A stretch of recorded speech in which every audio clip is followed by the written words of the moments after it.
Welcome to the first episode of Figuring Out the Bible, where I read the Bible one chapter per episode and give my thoughts and general interpretations on it. This is a completely biblically based series. I have no intention of teaching anything but what's in the Bible in this series, literally chapter by chapter. So this first episode, we're going to go through the 6 days of creation. Keep in mind, the seventh day when God rested is actually the beginning of chapter 2.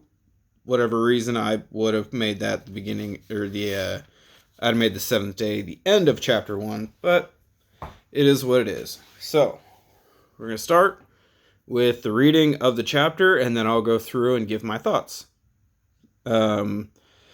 Quick disclosure, these videos, this series, is just me giving my thoughts and my general understandings of it. This is not how it's supposed to be read in the original context. This is not at all factual. This series is not for educational purposes. This series is just to go through and so people know what's in there and get kind of a rough idea of what it might mean. Later on, I will go through and have a more proper video explaining the more proper traditional understandings in both the Christian and Jewish mindsets. But that'll be a different series. Maybe I'll call it Deciphering the Bible or something. I don't know.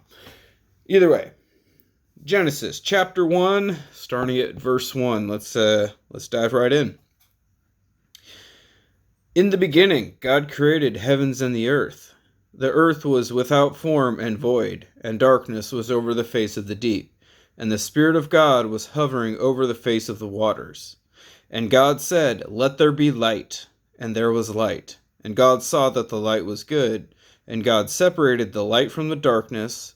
God called the light day, and the darkness he called night. And there was evening, and there was morning, the first day. And God said, "Let there be an expanse in the midst of the waters, and let it separate the waters from the waters." And God made the expanse and separated the waters that were under the expanse from the waters that were above the expanse. And it was so. And God called the expanse heaven. And there was evening, and there was morning, the second day. And God said, "Let the waters under the heavens be gathered into one place, and let the dry land appear." And it was so. And God called the dry land earth, and the waters that were gathered together he called seas. And God saw that it was good. And God said, "Let the earth sprout vegetation, plants yielding seeds, and fruit trees bearing fruit in which is their seed, each according to its kind on the earth." And it was so. The earth brought forth vegetation, plants yielding seed according to their own kinds, and trees bearing fruit in which is their seed, each according to its kind. And God saw that it was good, and there was evening, and there was morning, the third day. And God said, "Let there be lights in the expanse of the heavens to separate day from night.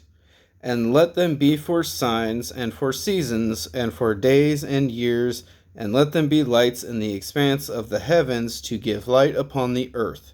And it was so.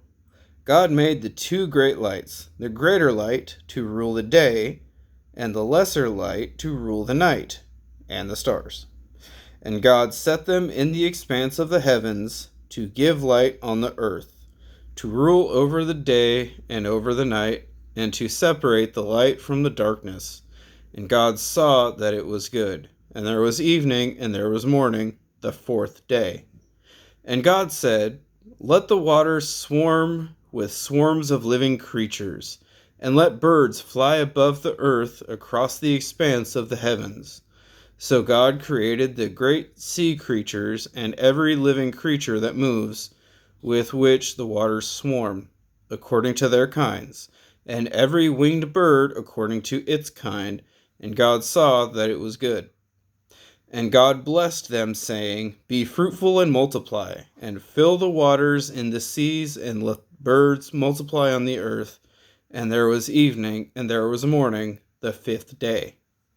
And God said, let the earth bring forth living creatures according to their kinds, livestock and creeping things, and beasts of the earth according to their kinds.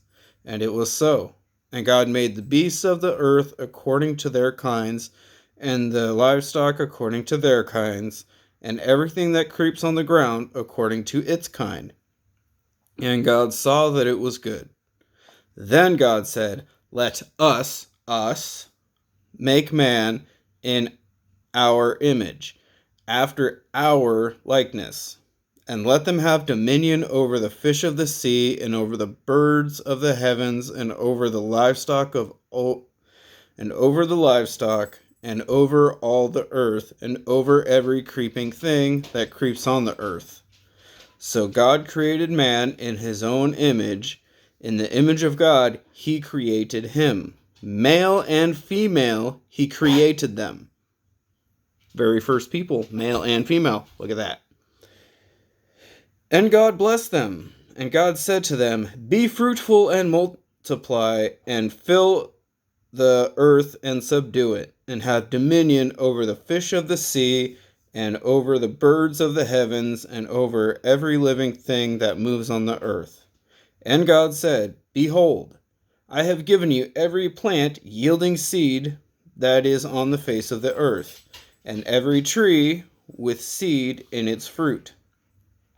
You shall have them for food, and to every beast of the earth, and to every bird of the heavens, and to everything that creeps on the earth, everything that has the breath of life, I have given every green plant for food. And it was so. And God saw everything that he had made, and behold, it was very good. And there was evening, and there was morning, the sixth day. That's the story of creation. Now, what exactly does it mean? So at the very beginning of it, you have, in the beginning, God created the heavens and the earth. The earth was without form and void. The darkness was over the face of the deep, and the Spirit of God was hovering over the face of the waters. So what I'm seeing there is, at the very dawn of creation, the earth was formless and void. And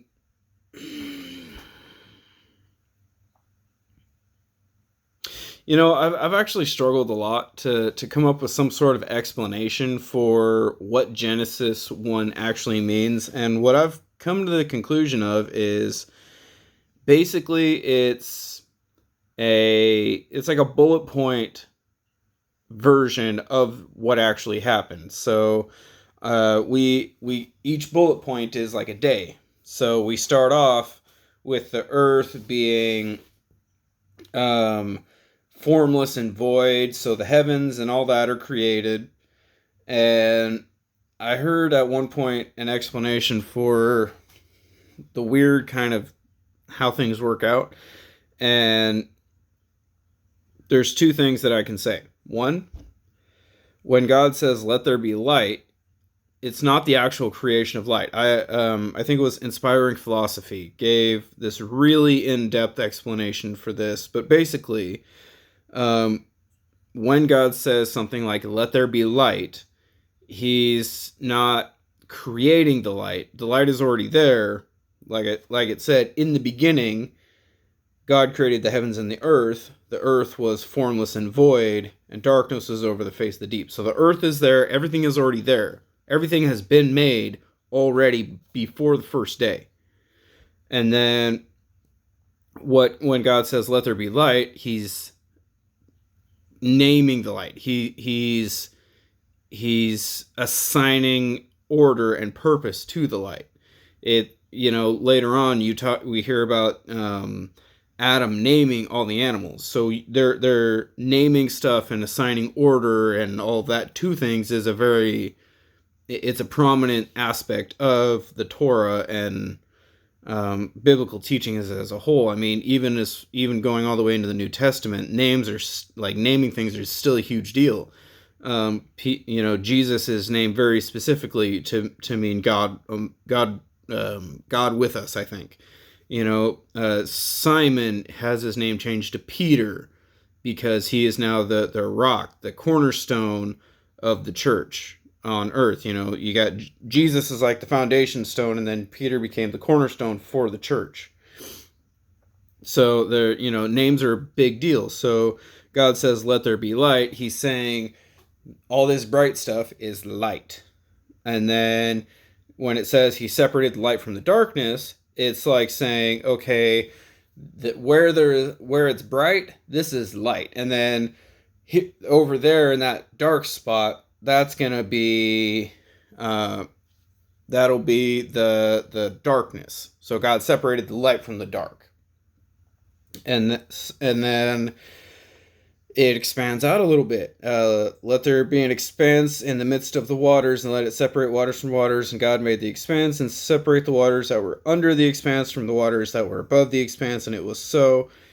It's talking about water like on the ground in oceans. The blue, what made us the blue marble. We had like the oceans. That was the water below the expanse, and then clouds and whatnot. That's the water above the expanse, and that's describing the sky. He's assigning order and all that to what's around him. And then again, it expands out a bit more. Now it focuses, instead of expanding out big, broad, it's literally coming down to earth and saying, let the waters under the expanse be separated and let dry land appear. So again, we're assigning differences between the wet spots and dry spots. It's creating order. So without form and void, now it is becoming formed and substantial. So now dry land has been assigned its purpose. Let the earth sprout vegetation and all that. Okay, so now we're looking at what's on the dry ground. We're looking around. We're seeing plants. We're seeing, like it says, it's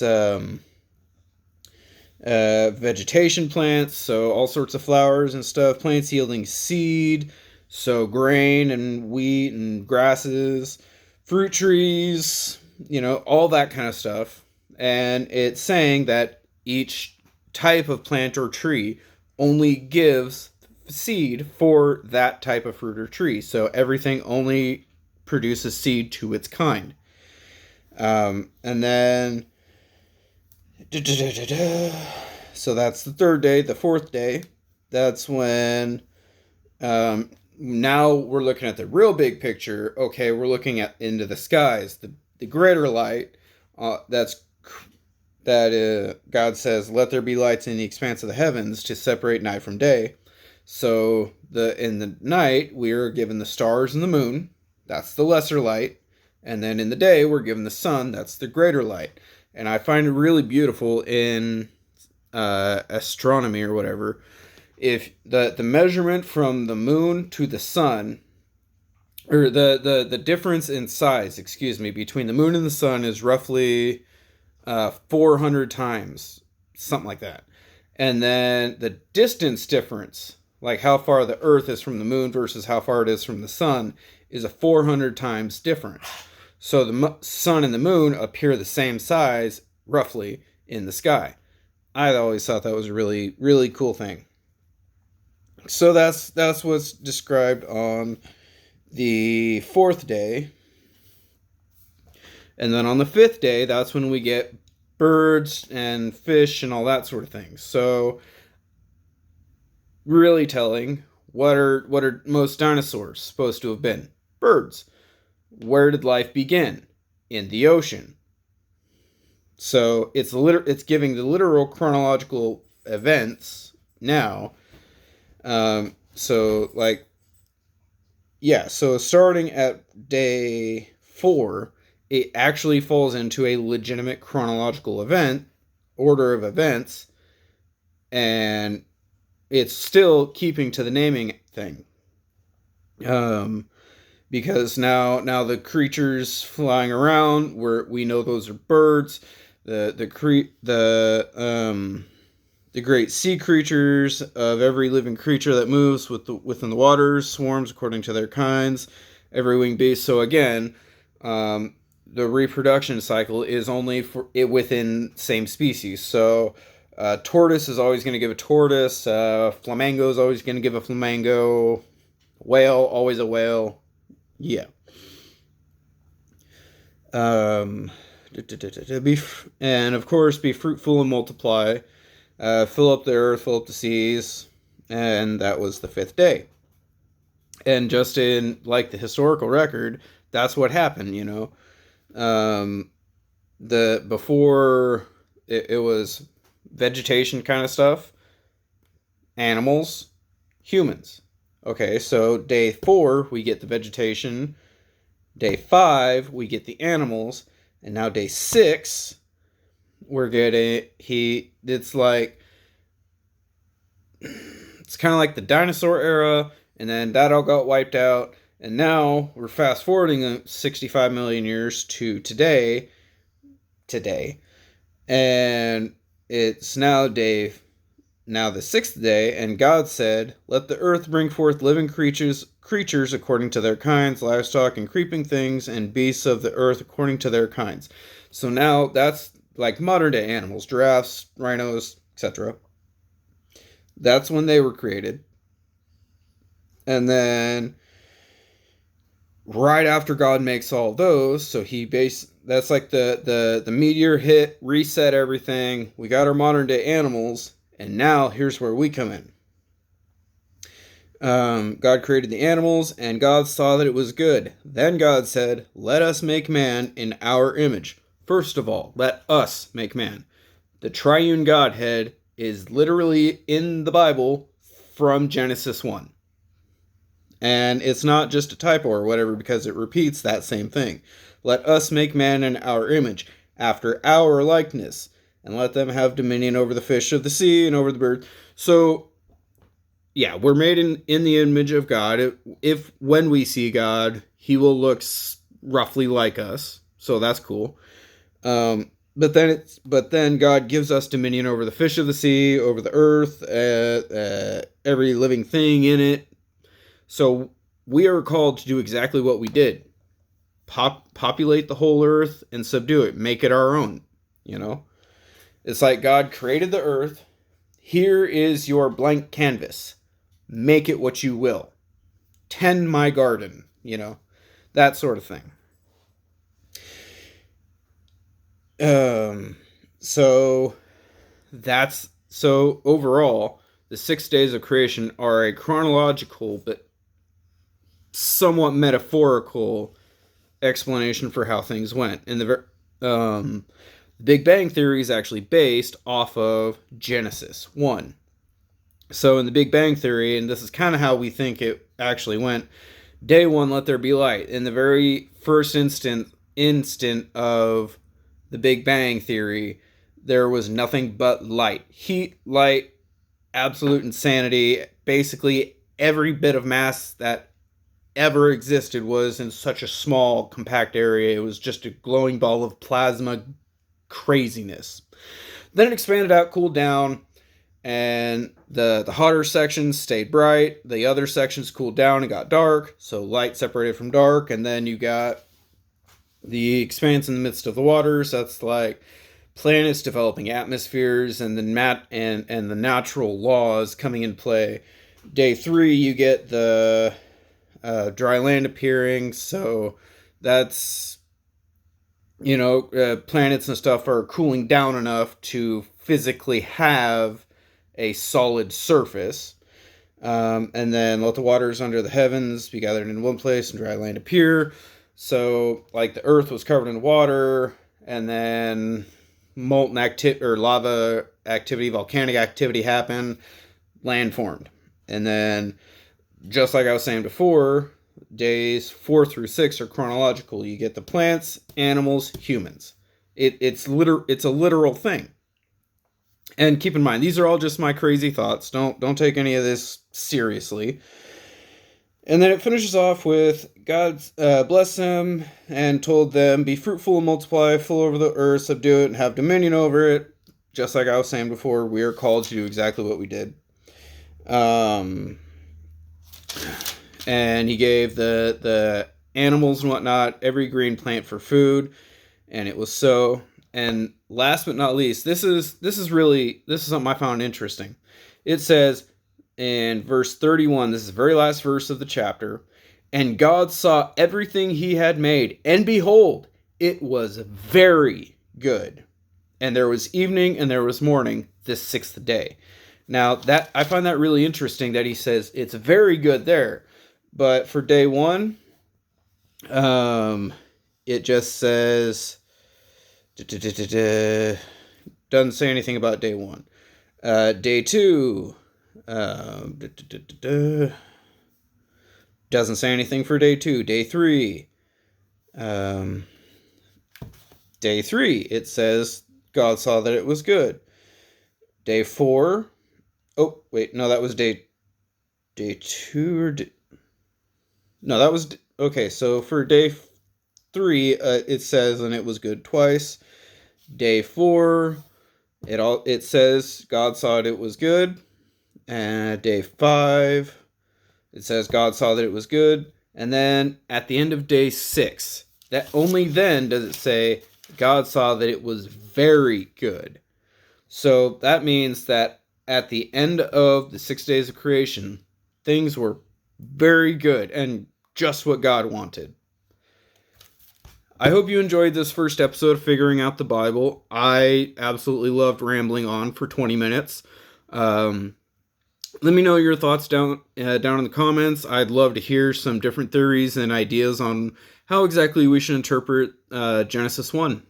Anyways, I'll catch you later. Bye.